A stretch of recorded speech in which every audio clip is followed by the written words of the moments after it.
remember, we only after the kernels, not the core. You see, so that's where the issue is. Look at the raw number. You can even guess without reading that this is more than around 16 rows, without even counting. You don't need to count for that. So that's where the yield is coming from this hybrid. But the issue I was talking about is dual purpose yield and silage. That's where it is very. Thank you for counting. I think I didn't want to count it. This is counted and is confirmed. Yes. Under population, as you can see, this one can even plant more than 60,000 plants per acre in this one. Why? Because if you look at the height, it's not very big. It means it can sustain the high population. Yes. So all these varieties, you start from the same.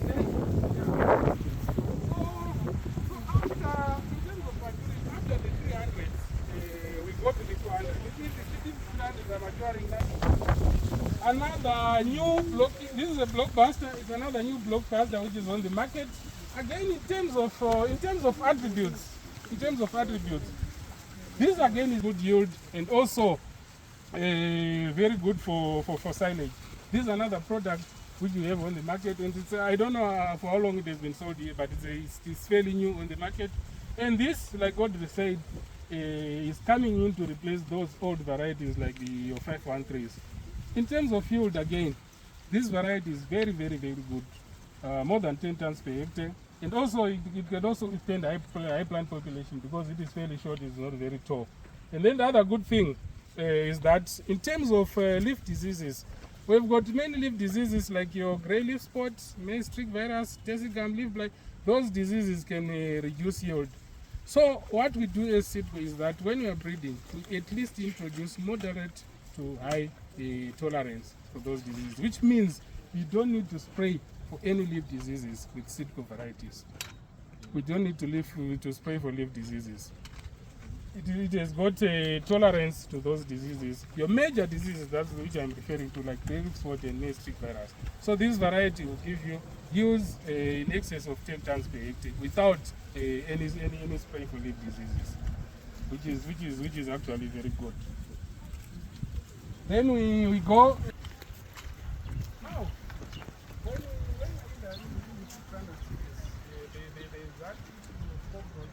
cobbles, which we find especially in those high rainfall culture. That's where you mostly find this issue of cobbles. And with this variety, it is one of those varieties which is coming from the cobalt tolerance breeding, and it offers very, very good cobalt tolerance. So if you want a 600, which is good for cobalt tolerance, you will go for 647. And in terms of yield, again, it is not shy, very good on yield, more than 10 tons per hectare. So now it is combining all the other aspects like leaf diseases and then cobalt tolerance. And again, the other issue,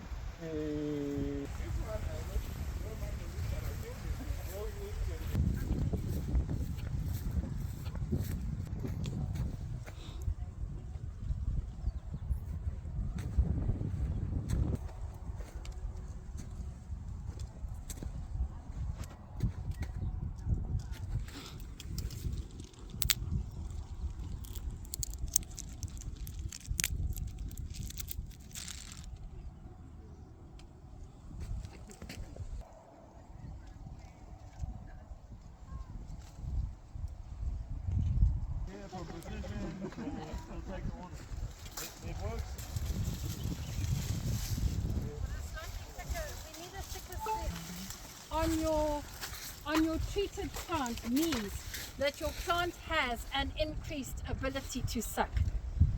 Okay, which means that it is just that much more water efficient in a drought. Okay, so yeah, Frank is taking orders. Literally, you look at it, the crop had the right nutrients from the start to produce the right roots. It was able to pick up all those nutrients, and the end result is actually unbelievable. So we will get the yield results from every trial block. So if you want to ask us later once we've harvested, we will be able to give you actual figures on yield differences. Okay. We did some block trials in the wheat with Martin on the same product, and the results on the wheat are also significant. We had 15 to 20% yield increase. That's huge. Yeah. That's Much huge. higher plant population, more vigor throughout the crop. Yeah. It works phenomenally well on maize too. Remember it for maize. It's got such a low application rate on maize. We're looking at 200 mils per hectare. The unit cost is negligible, but the yield response is phenomenal. I've got photos, collages, you know, literally the only difference was the seed treatment, and you can see it throughout the crop. It's darker green, it's got more vigor, bigger cobs, more pairs, more rows. It's a great product. What's the name of the product? Active 3030. Active. Okay. Precision supplied. Speak to Margaret. She'll sort you out. So you still Sorry? get the same. So we spoke about it earlier. I would suggest doing the Active 3030 and then applying the inoculant the day before planting. So you have to do 2 applications. So that's for ideally. soybeans. For soybeans. No, not plants later. We are seeing the whole plot. We are block. We have we planted 3 varieties. So we have Spike, then we have the new variety, then we have Safari. All of them with different planting populations. So as we are starting the block, we are standing between this 1, 2, 3. The population is the same. This plot is sitting at 250,000 plants in a hectare. Then as we go up toward the end, the plot is sitting at 500,000 plants in a hectare.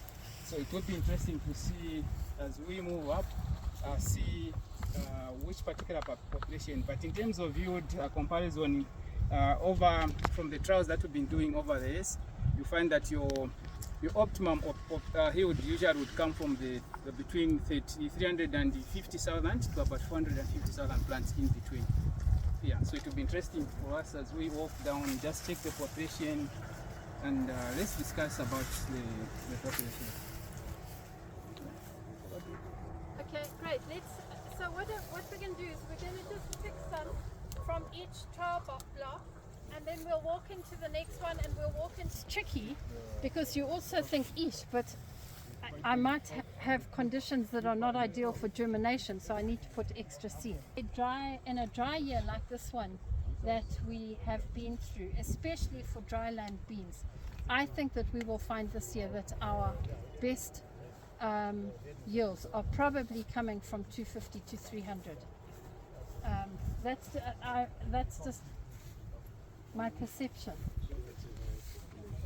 Okay, so Are there any farmers who are going beyond 500,000 plants per hectare? Seed is too expensive. The moment Seedco makes the seed cheaper, we can go. Now you start getting lodging issues above that. Yeah. so that you've got much more branching generally in your lower populations, because the plants actually have the ability to branch out and produce cobs, whereas as you go up you might get branches, but generally they don't have very many pods on them. Then the other issue, obviously what Calvin mentioned just now, is that usually at the higher populations your stems are much thinner, and therefore your plants can lodge easier. So at a higher population you need more water, and you've generally got a taller plant because they are competing for sunlight, and then you have potential to lodge. Okay, so yeah, I don't know. I really don't like this. I know that some of the commercial farmers think that they must go to 400, 450. If you really want to do that, I'm happy, because I can sell you the seed, but honestly it's not in your best interest. Really, you need to be sticking to the middle populations. 400, 425. No, 350, 400 in 350, my 400. opinion. Yeah. I'm talking irrigated, because I still think that dryland you're getting a better option. We're talking generally, 250, 300. And unfortunately, at 250, you're not going to get a fabulous yield, but you're going to get a crop. Yeah. Whereas if in the same year, if you had a drought year like this now and you had planted 350 dryland, you're not going to get a crop. No, you're not. Whereas you've got a better chance of getting a crop at 250, 300 in a dryland In situation. dryland situation. Yeah. So yeah, and then I heard somebody asking what it translates to in the quantity of seed.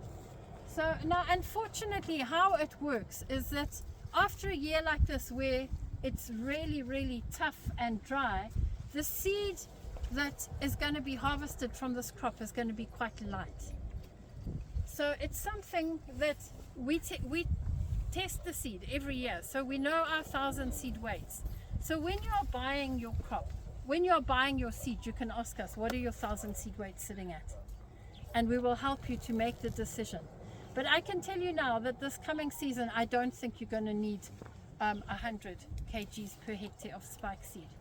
I think you're going to need less, because the seed is going to be smaller.